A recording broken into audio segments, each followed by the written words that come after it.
नमस्कार, मैं हूं प्रवीण दुबे। मध्य प्रदेश का हाई वोल्टेज पॉलिटिकल ड्रामा जिसमें एक्शन से ज्यादा है सस्पेंस। इस पॉलिटिकल ड्रामे का अगला सीन सिंधिया समर्थक विधायकों की एंट्री के बाद लिखा जाना है, लेकिन फिल्म क्लाइमैक्स तक नहीं पहुंच पाई, एंट्री होते होते रह गई। वजह यह कि भोपाल एयरपोर्ट पर कमलनाथ सरकार ने इन विधायकों के स्वागत की जबरदस्त तैयारी कर ली थी। यह कहा जा रहा है, हालांकि अभी तक पुख्ता नहीं, पुख्ता तभी होगा जब वो आके बताएंगे कि क्यों रुके।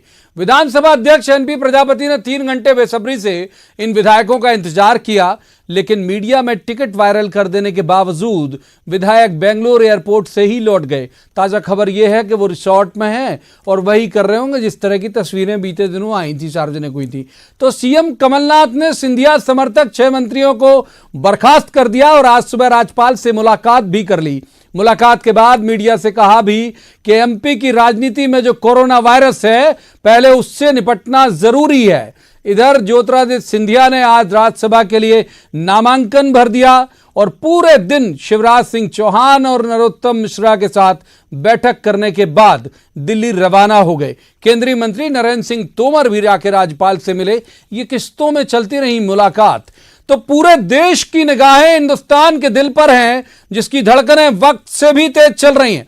हर धड़कन पर दर्ज है नई सियासी करवट। किसके हिस्से आएगी सत्ता, किसका सपना टूटेगा?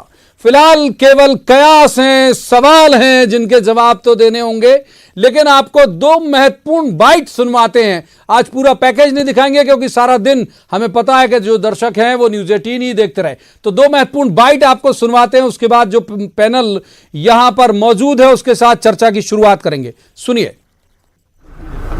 विधिवत प्रक्रिया के तहत 6 विधायकों को नोटिस जारी किया था। तदनुसार में 3 घंटे बैठ कर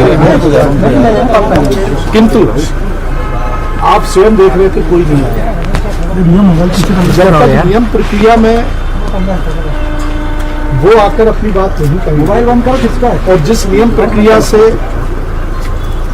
मैं बंधा हुआ हूँ, संविधान ने मुझे बांध रखा है, उसकी पूर्ति करना आवश्यक है। और इसलिए मैं इंतजार कर रहा था। चलिए, कल दूसरों को तारीखें दी है, कल फिर इंतजार करूंगा। इनका नंबर कब आएगा? वैसे आज जो आज नहीं, अगली तिथि दूंगा। कोर्ट में क्या होता है? अच्छा, वापस लाया जाए, ये मैंने मांग रखी है। फ्लोर टेस्ट को लेकर कोई बात हुई क्या? देखिए, फ्लोर टेस्ट तो राज्यपाल के भाषण पर होगा, बजट पर होगा, ये तो होगा। पर ये तभी संभव है जब स्वतंत्र रूप से विधायक, आप 22 विधायकों को कैद कर ले और तब कहें कि आप ये टेस्ट कराइए। आज अगर ये बात सही होती तो ये 22 को मीडिया के सामने ले आए, उनकी बात सुन। मोबाइल थोड़ा उस तरह ले लो यार। नहीं लेगा भाई, मैं भी अपना काम कर रहा हूँ, नहीं ले रहा। मैं नहीं जानता कौन आ रहा है कौन जा रहा है। कोरोना वायरस का भी खतरा क्या? देखिए, कोरोना वायरस तो यहाँ पहले राजनीति में है, बाद में देखा जाएगा। तो पहले मैं मेहमानों का परिचय रस्मन आपसे करा दूं। हमारे साथ हैं रजनीश अग्रवाल, प्रवक्ता हैं बीजेपी के। बहुत स्वागत है रजनीश जी का। दूसरे मेहमान बहुत विलंब और बहुत देर के बाद आए हैं, भूपेंद्र गुप्ता, कांग्रेस के प्रवक्ता हैं। बीते दिनों कांग्रेस ने थोड़ा बैन कर रखा था कि इस मसले पर कम बोलना। भूपेंद्र जी का भी स्वागत है। और तीसरे मेहमान पत्रकारिता का बहुत चर्चित चेहरा है दिनेश गुप्ता। नमस्कार। दिनेश जी का भी स्वागत है। तीनों मेहमानों का स्वागत। शुरुआत रजनीश जी से करते हैं। फ्लोर टेस्ट करा लीजिए। सरकार अल्पमत में है रजनीश जी। आज वो गए ताल ठोक के, राज्यपाल से कहा कि कराइए फ्लोर टेस्ट, हम तैयार। हाँ, तो कराइए ना। तो कराइए 16 तारीख को। कौन कराए सर? जी, हम थोड़ी कराएंगे, हमें कराना है क्या? अरे बीजेपी कहेगी ना अल्पमत में है। तो कह रहे ना, हम तो कह चुके ना कि 16 तारीख को ट्रस्ट वोट, विश्वास मत मुख्यमंत्री करें, कहने की बात करें, तय करें, उसमें क्या दिक्कत है? हमारे जो विधायक दल के सचेतक हैं, मुख्य सचेतक श्रीमान नरोत्तम मिश्रा जी ने, आप मीडिया के सामने भी बात कई बार दोहराई है, इसमें दूसरी तीसरी बात है ही नहीं। तो मुख्यमंत्री जी जो ऑलवेज वेल कह रहे हैं, सब ठीक है और हम हासिल कर लेंगे, विश्वास मत फ्लोर टेस्ट कर लेंगे, तो वो भी कह देना कि 16 तारीख को हम करवा लेंगे। तो आप भाई वो यही तो कह रहे हैं कि भाई वो तो मान ही नहीं रहे कि हम अल्पमत में हैं। नहीं, आप मान रहे हो अल्पमत में?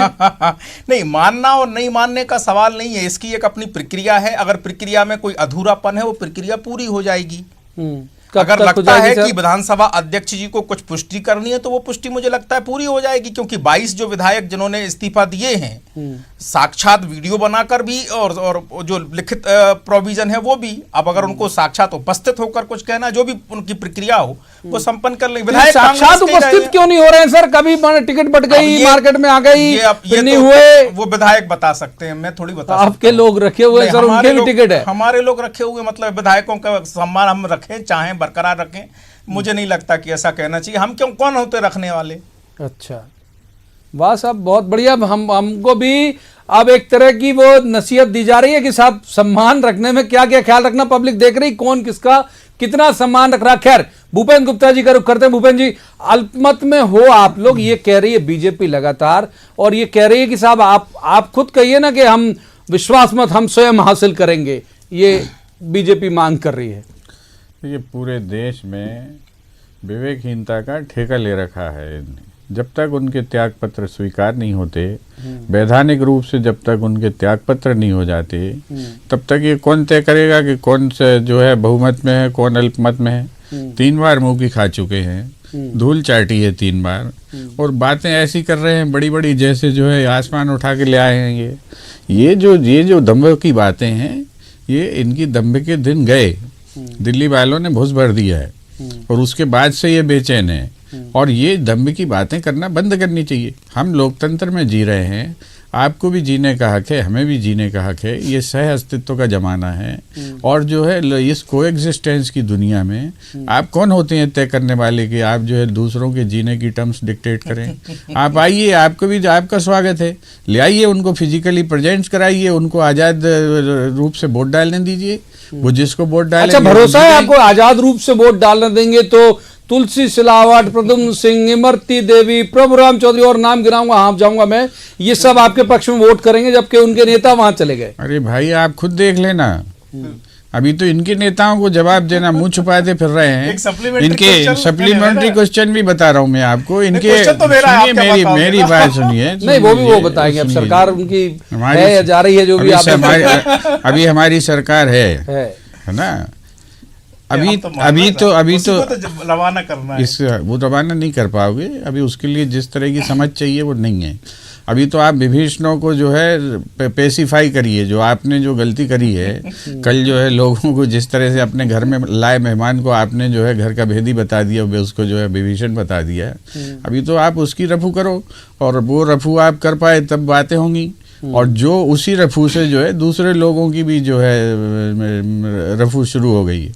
वो विधायक भी सुन रहे हैं ये सब वीडियो के, हमारे जब नेता को इन्होंने जो है जिस तरीके का वेलकम दिया है, तो ये हमें कहाँ एडजस्ट करेंगे, वो भी देख रहे हैं। लगता है कांग्रेस का अगर हम देखें पहले दिन से, बीजेपी जितनी आक्रामक है, और परिस्थिति जन्य साक्ष्य, ये कोर्ट का बड़ा एक तय शब्द है कि जो परिस्थिति जन्य साक्ष्य पे बात करती है कोर्ट, वो इसके खिलाफ होने के बावजूद ना तो मुख्यमंत्री की बॉडी लैंग्वेज बदली, ना कांग्रेस की। बहुत कॉन्फिडेंट 30 सेकंड में कह रहा था सप्लीमेंट्री, वो उन्होंने जरूर रजनीश जी को सप्लीमेंट्री ले लेंगे, फिर दिनेश जी के पास चलेंगे। हम अपने दर्शकों से जरूर कहेंगे कि आप ये ग्राफिक्स जरूर देखते रहिए, वो जो आपकी स्क्रीन पर आ रहा है वो इसलिए भी देखते रहिए कि लोग भी अब पूछ रहे हैं कि होगा क्या या क्या होगा, तो हम कुछ विकल्प आपको दिखा रहे हैं स्क्रीन पर। हाँ रजनीश बताइए। जो हमसे कह रहे हैं, यानी हमारे पास हमारी झोली में उन विधायकों को पहले ही इन्होंने डाल रखा है कि ये तो आपके हैं, आपके ही पास हैं, और जो खुद के हैं, खुद की राज्य की सरकार में होते हुए रवाना कर रखे हैं, उनकी आजादी का क्या हो रहा है? वो रात में डांस देख रहे हैं। उनके बारे में क्यों नहीं लेके आ जाते यहाँ? उनको आजाद क्यों नहीं छोड़ देते यहाँ? उनकी आजादी के बारे में उतनी चिंता क्यों नहीं करते जितनी वो 22 के बारे में कर रहे हो? सवाल तो ये भी है ना कि केवल मीठा मीठा गप गप और कड़वा कड़वा थू थू। अरे मैं कह रहा हूँ साहब, एक बात तो सुनो ना, मतलब एक मेरी सहज जिज्ञासा पर दिनेश जी के पास चलेंगे। अच्छा चलिए, पहले दिनेश जी के पास चलेंगे सर, वो ऐसे में उन तक हम पहुंच ही नहीं पाते। दिनेश जी, ये जो पूरी कसरत चल रही, नूरा कुश्ती मुर्गे की लड़ाई की तरह, जैसे आदिवासी इलाकों में मुर्गे लड़ रहे होते, पता ही नहीं चलता कि कौन जीतेगा कौन हारेगा, ये कहाँ, आप किस करवट बैठते देखते हैं इस ऊंट को? प्रवीण जी, आपने अभी परिस्थितिजन्य साक्ष्य की बात की, तो अभी अपन परिस्थितिजन्य साक्ष्य देखें कि कांग्रेस ने जो है 6 मंत्रियों को मंत्रिमंडल से बाहर कर दिया। वो तुरंत नए लोगों को अब चार्ज दे दिया। चार्ज तो छोड़िए, मतलब उनकी जो आइडेंटिटी है या उनका जो एसोसिएशन था वो ज्योतिरादित्य सिंधिया से था। इसका मतलब कांग्रेस ये मान रही है कि ये 6 किसी भी सूरत में हमारे पास नहीं आ रहे, अन्यथा आप इतना कठोर कदम, ये तो बिल्कुल एक्सट्रीम होता है कि आपने मंत्रिमंडल से बर्खास्त कर दिया, मतलब इसमें कोई गुंजाइश नहीं है कंप्रोमाइज की। अब दूसरा जो है मामला जो दूसरे विधायकों का है, उसमें हम दिन भर से लगातार ट्विस्ट देख रहे हैं। ट्विस्ट कई तरह के हैं। जो मुझे लगा इस पूरे मामले में कि जिस तरह से जो विधायकों को, शायद कांग्रेस, इसकी भारतीय जनता पार्टी की रणनीति ये होगी कि एक साथ सारे विधायकों को स्पीकर के पास प्रस्तुत किया जाए, लेकिन स्पीकर ने शायद ये कह दिया कि जिन 6 को नोटिस है मैं केवल उन्हीं को सुनूंगा। तो अब आप रात भर उन 7 विधायकों को रखना ठीक बात है ना? और वो भी जिस स्टेट में कांग्रेस की सरकार है। अब देखिए कि यदि मान लीजिए स्पीकर है और एमएलए उससे मिलना चाहता है, तो उसके दरवाजे तो हमेशा खुले रहना चाहिए। वो किसी भी टाइम यदि उसको कोई असुरक्षा का भाव है तो बिना किसी सूचना के स्पीकर के यहाँ पहुंच जाए, इतना तो स्पेस उसके पास होना चाहिए। क्योंकि ये लड़ाई जो है पेचबंदी है, ये कानूनी पेचबंदी, तकनीकी पेचबंदी। तो कर्नाटक में हमने देखा कि फिर अभी हाई कोर्ट पर सुप्रीम कोर्ट सब आ जाते हैं, फिर उसी तरह की जो पेचबंदी है तो वो चल रही है। जब थोड़ी सी उसके कारण मुझे लगता है कि भारतीय जनता पार्टी को अपनी स्ट्रेटजी भी बदलना पड़ी कि उन विधायकों को उन्होंने कहा अच्छा ठीक है हम प्रस्तुत नहीं कराते हैं। अब मुझे लगता है कि ये मामला अब 16 तारीख तक खिंचेगा, मतलब अब आप कल भी जो विधायक है शायद प्रेजेंट ना हो या बहुत ज़्यादा सुरक्षा घेरे में हो, क्योंकि जिस तरह से जो है सेंट्रल एजेंसी से सुरक्षा मांगी गई है तो वो सुरक्षा के घेरे में होंगे। तो जो जब वो स्पीकर के पास पहुंचेंगे तब उन विधायकों का फैसला होगा। ठीक बात। तो इसमें जो है अभी कसरत ये चलती रहेगी। जिस दिन हाउस चालू होगा, गवर्नर एड्रेस होगा, ये हो सकता है कि उस दिन का इंतजार कर रहे हो कि अब हम सदन में ही खड़े होकर हम रुक करेंगे, हम रुक करते हैं। अब एक बार फिर से रजनीश अग्रवाल का। रजनीश जी, अगर बहुत कॉन्फिडेंट हो आप लोग, अब ये लग रहा है आपको कि हाँ सब हम गिरा सकते हैं, तो अगर वो कहना कि ले आओ भाई, ले आओ और विशेष सत्र की मांग करो। राज्यपाल से भी आपने नहीं कहा गवर्नमेंट अल्पमत में है, विशेष सत्र बुलाया जाए। मुझे लगता है कि जो परिस्थितिजन्य साक्ष्य और तथ्य और बाकी तर्कों की बात हो रही है, हमने अभी मेमोरेंडम महामहिम को नहीं दिया। अच्छा। कि ये सरकार अल्पमत में आ चुकी है और इसको विश्वास मत हासिल करने के कहा जाए, हमने तो नहीं दिया। हम कह रहे हैं चूंकि अभी पब्लिक के सामने जो पब्लिक डोमेन में है कि 22 लोगों ने अध्यक्ष जी को इस्तीफा भेजे हुए हैं और उसी आधार पर हमारे मुख्य सचेतक महोदय ने कहा है कि ये विश्वास मत हासिल करने की 16 तारीख को राज्यपाल जी के अभिभाषण के पहले काम करें। हमने तो यही कहा है। और जो तकनीकी और तमाम प्रकार की वैधानिक प्रक्रिया की बात भूपेंद्र जी कर रहे हैं, हम भी तो वही कह रहे हैं कि वो हो जाए पूरी। अच्छा, ये बताइए कि वो पूरी ना ये बताइए सर, ये बताइए अगर मान लीजिए जो दिग्विजय सिंह जी कह रहे हैं कि यदि ये एमएलए आते हैं तो इनके कोरोना वायरस की जांच होनी चाहिए कि इफेक्टेड तो नहीं है, और वो जांच जितना मैं जानता हूं, अभी तक मैंने एमपी का कोई केस देखा नहीं, लेकिन पढ़ा है कि वो आइसोलेटेड तरीके से होती है। तो एक एक विधायक अगर आइसोलेटेड हुआ तो ये डर तो नहीं है कि कहीं खेल हो जाएगा। वो डॉक्टर दिग्विजय सिंह जी तो नहीं है। नहीं, डॉक्टर दिग्विजय सिंह जी करेंगे कोरोना की जांच? नहीं, जो भी करे लेकर तो जाएंगे कि साहब चलिए आइसोलेटेड करके लेके चलिए। डॉक्टर दिग्विजय सिंह जी की ओपीडी होगी, उसी के बाद में ही वो स्कैन करने के बाद में ही रवाना होंगे, ऐसा कुछ तो नहीं है ना। तो देखिए जो भी है, एक मुझे लगता है विधायकों का अपना सम्मान है, विधानसभा की प्रक्रिया है, जो विधि विधायी प्रक्रिया होगी उसका पालन हम करेंगे, संवैधानिक दायरों में करेंगे। तमाम निर्णय सुप्रीम कोर्ट के हैं, उनकी आलोक में हम निर्णय लेंगे और हमें कहीं कोई दिक्कत नहीं है। चूंकि सरकार अगर जिस दिन लगेगा कि तथ्यात्मक दृष्टि से अब ये अल्पमत में हो गई है, जैसा कि आप कह रहे हैं, ये तो कब लगेगा सर? जिस दिन पुष्टि कर देंगे। कब लगेगा? माने अभी आपको जो बेंगलोर में आपने भर्ती करके वो उनका एक तरह का सियासी हनीमून चल रहा है, तो उन पर भरोसा नहीं है जी। ऐसा आरोप कांग्रेस का है कि वो हमने भर्ती करके रखे। अरे सर, टिकट जो आ रही है इसमें आपके नाम लिखे हुए, ऐसा नहीं, ठीक है ना। अरे मालवा के बारे में आपके नेता उमा सिंह का भी नाम लिखा है, अरविंद भदौरिया की फोटो आ रही साथ में। ठीक है, तो अरविंद भदौरिया डॉन है क्या? अरे एक प्रकरण दर्ज है, तो ये तो आरोप लगाया ही नहीं कि अगर कौन है। कांग्रेस के जो विधायक थे उनके 10 के नाम है, अरविंद भदौरिया से नाम क्या आप कह रहे हैं? नहीं इसका नाम है, तो भाई डॉन है ना, आपके साथ है, ये कह रहा हूं। ठीक है ना, सहयोग कर सकते हैं ना। ठीक अगर है, उन्होंने मांगा होगा, सहयोग कर दिया, सहयोग कर दिया, भूपेन गुप्ता जी का। भूपेन जी, बहुत लोग मेरी समझ से हमारा चैनल बहुत तेजी से लोग देखते हैं, बहुत सारे लोग देखते हैं, और सब ये जानने के अभिलाषी हैं कि यदि आपका बॉडी लैंग्वेज इतना कॉन्फिडेंट है तो क्या तरीका है। मतलब मैं चाहता हूं जितना आप जाहिर कर सकते हैं उतना तो बता दीजिए कि नंबर गेम में आप पिछड़े हुए दिख रहे हो, फिर कैसे जीतोगे? नहीं, ये जो नंबर गेम में पिछड़े हुए दिखना के ये स्पेकुलेशन चल रहा है। अभी आपने देखा कि जो लोग चौराहों पर दम भरते फिर रहे हैं कि साहब अल्पमत की सरकार है, अभी आपने प्रश्न पूछा तो उन्होंने कहा जब तथ्यात्मक रूप से इसकी पुष्टि हो जाएगी तब हम बताएंगे।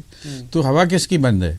और कौन व्यक्ति जो है झूठ बोल रहा है जनता से, और कौन व्यक्ति जो है हताशा फैला रहा है मध्य प्रदेश के परिवेश में, ये चीजें तो यही आपके से मुझे बोलने दीजिए, मुझे बोलने दीजिए, अब आप बोलने दीजिए, मुझे अभी नहीं देंगे अनुमति, आप बोल दीजिए। ये सवाल है, बोलने दीजिए, नहीं मुझे बोलने दीजिए, बोलने दीजिए, मुझे बोलने दीजिए, और झूठ फैलाने मुझे की बात बोलिए, कर आप अध्यक्ष जी बोलिए कहें मुझे कि ये झूठ है, वो पुष्टि की प्रक्रिया की जो बात कर रहे हैं, जिसका हम सम्मान कर रहे हैं, जिसका हम सम्मान कर रहे हैं। अगर इसी तरह हम चिल्लाएंगे, इसी तरह हम चिल्लाएंगे तो आप अलाउ करेंगे? प्रवीण जी, इसी तरह हम चिल्लाएंगे तो मुझे बोलने देंगे क्या? अरे आप सज्जन व्यक्ति, आप तो आपका अपनी बात पूरी करिए, चलिए। अरे हम कौन से अरे आप सभी सज्जन हैं सर, मेरे अंग पे आ जाते हैं आप लोग तीनों सज्जन बैठे ये हुए प्रदेश मेरे साथ, और मैं भी कमोबेश सज्जन ही हूँ। हाँ, प्रदेश की जनता आपके चैनल के माध्यम से देख रही है, और मैं आपसे कहूं, अभी ये पूछ रहे थे ये सवाल, हमारे तो विधायक जो है वो घूम रहे हैं खाटू श्याम जी के दर्शन करने गए हुए हैं, और जिन विधायक इनके जो रंगारंग जी है, और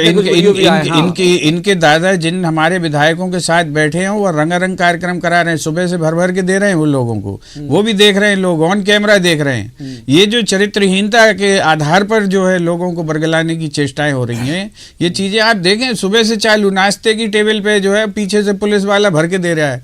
ये जो काम गंभीर आरोप है, ये व्यक्तिगत मामले हैं, आप व्यक्तिगत मामले हैं, ये व्यक्तिगत मामले हैं, ये व्यक्तिगत मामले हैं। आप जो आपका आदमी वहाँ क्या कर रहा है, पराकाष्ठा की बातें कर रहे हैं, ये फिजिकल, आप चिल्लाइए मत, और आप बिल्कुल दे रहे हैं भर भर के। आप लोग जो है आप ये दुराचार कर रहे हैं, आप लोकतंत्र को नष्ट करने की कोशिश कर रहे हैं, आप लोकतंत्र को नष्ट करने की कोशिश कर रहे हैं। इतना थोड़ी बहका होगा कि पार्टी छोड़ जाए। मजाक है नहीं, 2 दिन से देखिए आप पीना सीख लिया। ये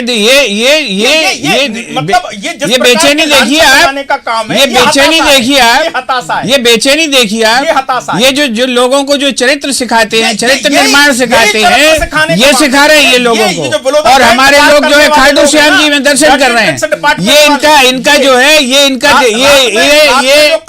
इनका चरित्र निर्माण का जो है इनकी संस्था है। अच्छा चलिए, ये जो लोग हैं ये घटिया लोग। सर दोनों के आरोप से, अभी दोनों का आरोप का एक एक सिरा लेके दिनेश गुप्ता जी के पास जाऊंगा मैं। दिनेश जी एक भजन पूजन कर रहे हैं खाटू श्याम जी में, कांग्रेस का दावा है, और एक जो है वो भर भर के ले रहे हैं। मैं कह रहा हूं भैया यही करिए ना दोनों चीज, यहाँ मंदिरों की कमी है या भर भर की कमी है, मतलब क्यों जाने की नौबत आई? अगर मान लो सब कुछ बिल्कुल ठीक चल रहा है तो किसी को कोई दिक्कत नहीं, तो दिनेश गुप्ता साहब, ना गुरुग्राम होता ना नौबत आती, बिल्कुल ठीक कहा, ना गुरुग्राम होता ना नौबत आती। आप देखिए कि सत्ता कांग्रेस की है यहाँ, और कांग्रेस के विधायक दूसरे राज्य में हैं, वो तो एक लोगों को समझ में नहीं आता कि ऐसी जरूरत क्या पड़ी। दूसरा क्या है कि यहाँ जो विधायक हैं कांग्रेस पार्टी के, वो अन्य राज्य में हैं, उनको भी मतलब जो आप विधायक हैं, आप उनको इतना तो उनका आत्मविश्वास होना चाहिए कि वो आके जो है बिना किसी झिझक के, दल बदलना है, दल आपकी चॉइस है, कोई आपको उसमें नहीं मिला हुआ है कि आपको जो है जन के साथ वो बांध दिया गया आपके गले, है ना। आप कह दीजिए कि हमें नहीं रहना आपके दल में, तो आप जो है इतना तो होना चाहिए, कितना क्या करेंगे आप, जो है कितना नुकसान सरकार कर सकती है, कितने तंत्रों का उपयोग कर सकती है। लेकिन कोई भी हो, चाहे भारतीय जनता पार्टी हो चाहे कांग्रेस हो, इस तरह का जो लोकतांत्रिक व्यवस्था में जब ये चीज़ें होती है तो जनता थोड़ा सा उसको बड़ा अजीब सा लगता है कि जब ये सुरक्षित नहीं है, फिर जनता को खुद अपने सुरक्षा के बारे में चिंता होने लगती है कि पता नहीं अब इस प्रदेश का होने वाला क्या है, जो इस तरह के जो सीन है और इसके बाद का जो दृश्य होगा, कोई जीते कोई हारे, क्या वो जो है जन दबाव में काम करेगा? वो शायद वो तो फिर अहंकार में काम करेगा। तो ऐसी जो स्थिति मैं तो लड़के हासिल किया, मैंने 70 लड़के हासिल की है। तो ये जो है सबसे खराब पहलू इस पूरे घटनाक्रम का है। मध्य प्रदेश जैसे राज्य में इस तरह की घटनाएं होती नहीं थी। तो आप देखिए कि कभी भी जो रंजिश वाली राजनीति है हमें कम देखने को मिलती थी, लेकिन अब इसमें ये इजाफा हो जाएगा। सब कुछ एमपी में अब नया वाकई अजब है। अब एक बार रजनीश अग्रवाल साहब का रुख कर लेते। रजनीश जी, ऐसे आप हालांकि भड़क जाते हो और कह देते हो मैं आरोप लगा रहा हूं, ये थोड़ा प्री मैच्योर बेबी हो गया क्या ये सरकार गिराने वाला मामला? जो भी अगर आप शामिल हो, कांग्रेस आरोप लगाती है, तो थोड़ा प्री मैच्योर हो गया क्या? इसीलिए सब पूरा आईसीयू में रखना पड़ रहा है, ये सब गड़बड़ियां हो रही? सतमाशा। देखिए, भड़कने और ना भड़कने का सवाल नहीं है। अगर कांग्रेस के आरोप ये हैं तो हमारे ऊपर वो आरोप लगाते हैं, तथ्य और साक्ष्य नहीं बताते। सबूत मांगने के बहुत आदी रहे हैं इनके लोग, तो सर्जिकल स्ट्राइक और एयर स्ट्राइक के। अब साक्ष्य सबूत उनके विधायक जिनके बारे में दिग्विजय सिंह जी पिछले मंत्रिमंडल जब वो मुख्यमंत्री थे तब से भरोसा करते हैं, एंदल सिंह कसाना जी, बिसाहूलाल साहू जी, उनके बारे में क्या हुआ? झूठ बोला ना आपने। रामबाई जी, राजेश शुक्ला जी, संजीव कुशवाहा जी, आपने झूठ बोला ना। संजीव कुशवाहा जी और राजेश शुक्ला जी के जो आप मीडिया के सामने वीडियोस हैं जो उन्होंने बयान दिए हैं मंत्रियों के बारे में इसी सरकार के, तो वो जरा सुनाएंगे तो पता चलेगा कितनी उन्होंने कि हमें रेस्क्यू करेंगे।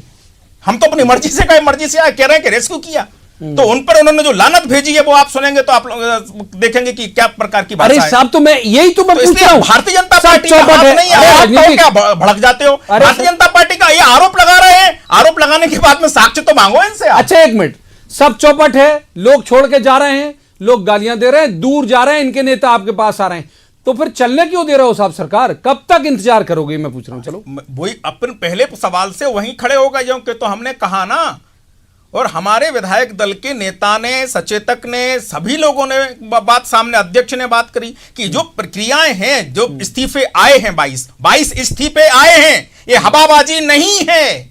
वीडियोस आए हैं, ये हवाबाजी नहीं है। अध्यक्ष ने उसी बिहाफ पर बात करने की, आगे बढ़ाने की बात कही है कि व्यक्तिगत करूंगा। 22 इस्तीफे आए हैं, बीजेपी के नेता लाए हैं, तो बीजेपी कैसे इन्वॉल्व नहीं हो? लाए हैं ना, आपके सामने लाए, चुप थोड़ी लाए रहे। हाँ तो वही तो आपके सामने लाए हैं, मीडिया के सामने लाए हैं। आप तो साहब ऐसे फिर क्यों इतनी ईमानदारी से, या तो दम से कहिए कि हाँ साहब हम शामिल हैं, हम क्यों नहीं है, हमारी भी हम भी पॉलिटिकल पार्टी, हम कोई एनजीओ थोड़ी चला रहे हैं। प्रवीण जी, दम से भूपेंद्र जी क्यों लेके आ रहे हैं? सरकार अल्पमत में है, विधायक इनके टूटे हैं, विधायक इनके छूटे हैं। आरोप हम पर मत लगाइए। अगर वो हमसे सहयोग मांगते हैं तो हम सहयोग करेंगे। अरे किसी पे आरोप नहीं, हम तो केवल अपने दर्शकों की जिज्ञासा शांत करने का। कांग्रेस के तो आप भड़क जाते हैं। हाँ, कांग्रेस का आरोप लगाते हैं। मेरा नहीं, न्यूज़ 18 का आरोप नहीं, हमारा हमने बातें नहीं की। आप अपने बीच में अपने आप को मैं आप कहूं तो कांग्रेस, हाँ कांग्रेस के आरोप को हम आप तक पहुंचाते हैं। भूपेंद्र जी कुछ कहना चाह रहे हैं, और दर्शकों के लिए हम एक ग्राफिक्स चला रहे हैं कि क्या क्या हो सकता है,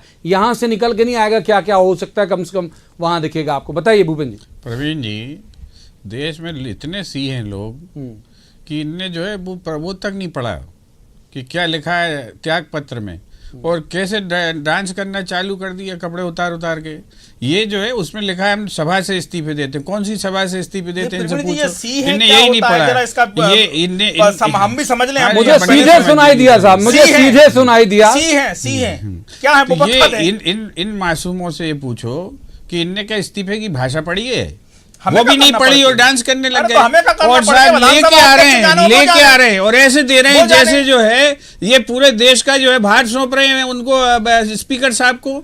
आप ये बताएं, दूसरे अभी इनकी एक हमारे साथ थी, इनकी एक अभी प्रवक्ता मैडम, सुनिए सर, बहुत जोरदार चीज, सर बहुत जल्दी सर सुनिए। तो वो कहने लगी हमसे कि साहब आपके घर के दरवाजे खुले थे तो हम घुस गए। तो हमने कहा हमारे घर के दरवाजे, पड़ोसी के घर के दरवाजे खुले हैं तो आप उसके घर की लड़की उठा के ले जाओ। माफ कीजिए, बाकी इतनी ही चर्चा की इजाजत देता। तीनों मेहमानों का बहुत बहुत शुक्रिया, लेकिन ये बात तय है कि ये इस तरह के हालात सूबे के लिए बहुत खराब है। कितनी बड़ी बड़ी समस्याएं होंगी जो मुंह बाय खड़ी होंगी, और ये कोरोना वायरस वाला एक मसला चल ही रहा। पता ही नहीं हेल्थ मिनिस्टर कौन है, पता ही नहीं कौन इस पर कंट्रोल करेगा। बाकी की भी मुश्किलें, ट्राइबल डिपार्टमेंट की भी मुश्किलें होंगी, और भी श्रम विभाग की मुश्किलें होंगी, लेकिन फिर भी एक मारने पे आमादा है, एक बचने पे आमादा है। तो मजबूरी है हम सब तमाम एमपी के लोगों की कि हम सिर्फ इंतजार कर सकते हैं। तो आज की इस चर्चा में बस इतना ही। कल किसी खास मुद्दे पर खास पैनल के साथ बैठेंगे और कहेंगे जवाब तो देना होगा। तब तक आप देखते रहिए न्यूज़ 18 मध्य प्रदेश छत्तीसगढ़।